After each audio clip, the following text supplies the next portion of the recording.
Your inner guidance is intuition. And you realize you're not crazy when you get these thoughts. That there is something higher than ourselves that's always guiding us. And just because we can't see it,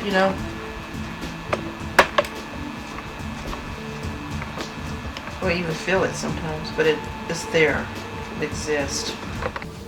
The spiritual world. And actually it communicates with us. Maybe we're just here to express the other world. You ever thought about that? We're here just to express that. To like bring heaven to earth? Mm-hmm. Yeah. Yeah. We're here to bring heaven to earth, really. To help people realize there is another reality.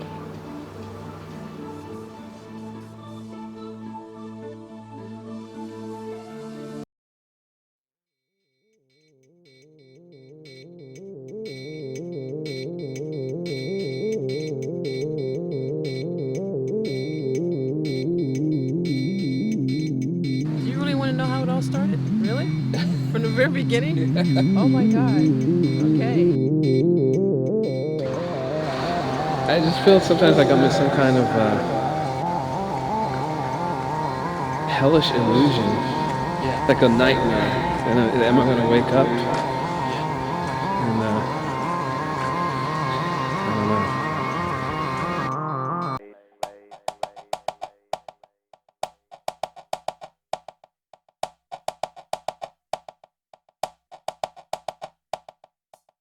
I had a charmed life. I had a beautiful home that I had decorated, and it was gorgeous, built on a beautiful swimming pool. I had everything any woman, you could have more of it.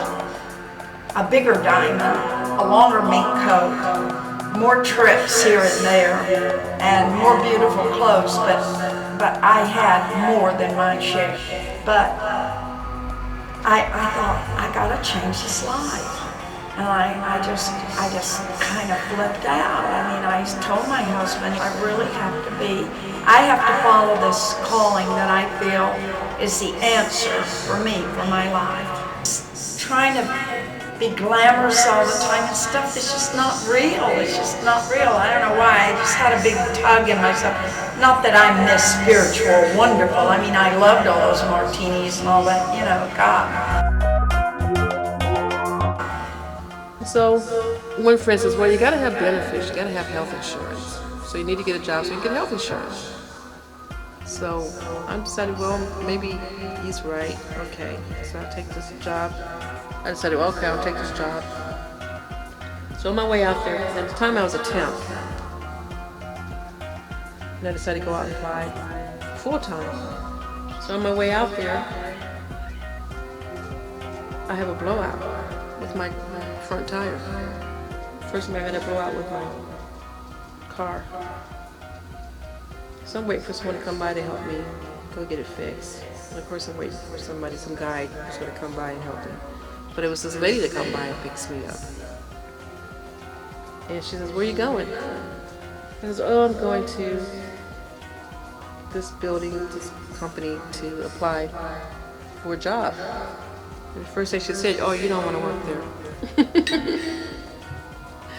She said, "They don't treat women well." And she actually knew the supervisor who I was speaking of, who was going to hire me. She knew everything about the place. So she took me to the gas station, got my tire fixed, and that was it. Hadn't seen her and thanked her, and I didn't apply for the job. I don't want to be with those people anymore. I don't want to put on those. I mean, I still love beautiful clothes and lovely things and get all dressed up now and then, but not every night, not all the time, I had a candy apple red, hard top, soft top Mercedes convertible, beautiful, and a gorgeous diamond ring and a lovely mink coat and everything. And it was an awful job. It was like I was stuck in a corner with no windows. And all I did was type invoices all day.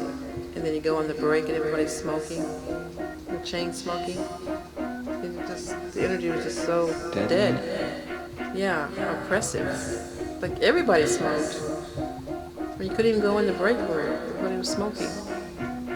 And that's before they passed the laws where you had to go outside to smoke. Everybody was smoking in this place.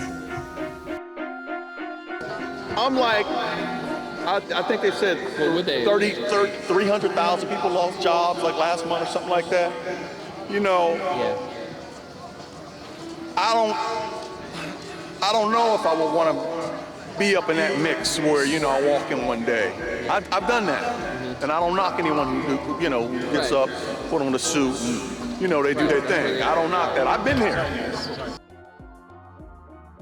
Like I said, I've been there, and that was cool, but I just like being free.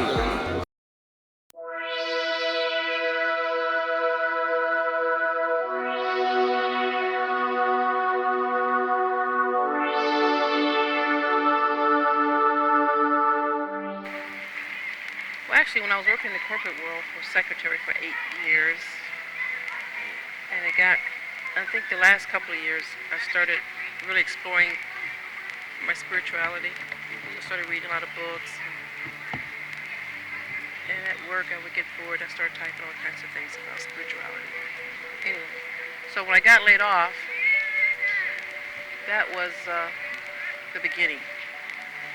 When I got laid off, I didn't want to go back. So I started praying. I said, "God, there's something in me that needs to be expressed." And that's what I started praying. I said, I know there's something that needs to come out and be expressed. And at that moment, I didn't know how to draw, I didn't know how to paint. I knew that there was something out there for me to do that I was excited about. Up to that point, I just drawn. I was kind of drawing comic books or whatever, you know, but done some sculpture. But I knew there was something that I was gonna do, you know, that I wanted to do. I knew that there was something out there for me to do that I was excited about. Up to that point, I just drawn. I was kind of drawing comic books or whatever, you know, but done some sculpture. But I knew there was something that I was gonna do, you know, that I want.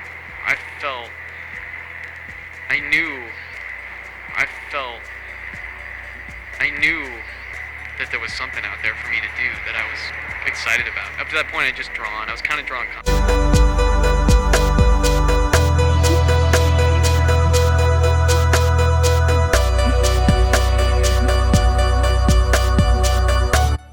Drinking, shopping, you know, if we're not creating, we're using other avenues to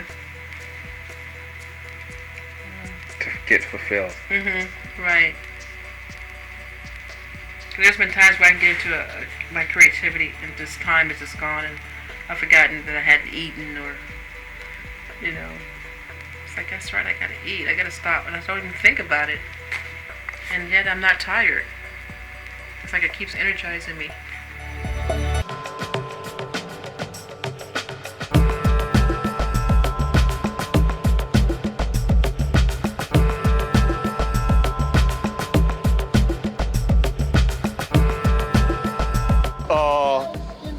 free, man. We can't be put in a box. But you got to understand, you know, like I know there's some people who've never really left the hood, so they don't know. It's like, okay, this is what I know. I know the hood, so I'm gonna stay in the hood. Right. You know what I mean? But if you step outside the hood a little bit and just really kind of like spread your wings, you know, hey man, you can open up. There's other worlds out there. Try some different food. Meet some different people.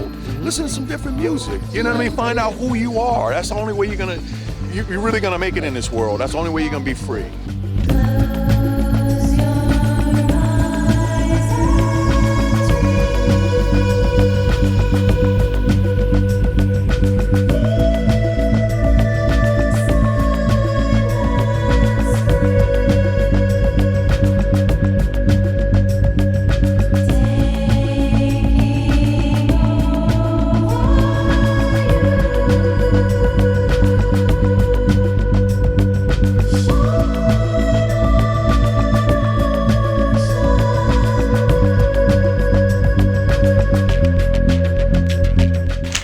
The human conditioning we got since we were children in school.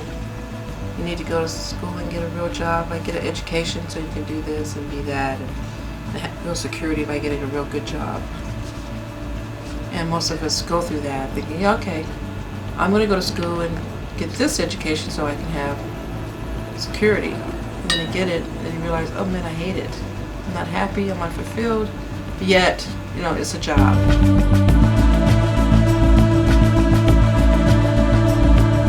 Who are you? Yeah. You know what I mean? Where's your soul? Right. You know what I mean? Yeah. What are you offering? What are you sharing with the world? You know, it's really facing the unknown. Once we decide to follow our passion. Because there is no map. It's not in black and white. I just want people to try to be free, man, and get closer to God. I mean, I ain't preaching, I ain't pushing no Christianity or anything on no one. I'm just saying, just be free, be who you are, be an individual, and just do your part, because we all got something to share in exchange with one another.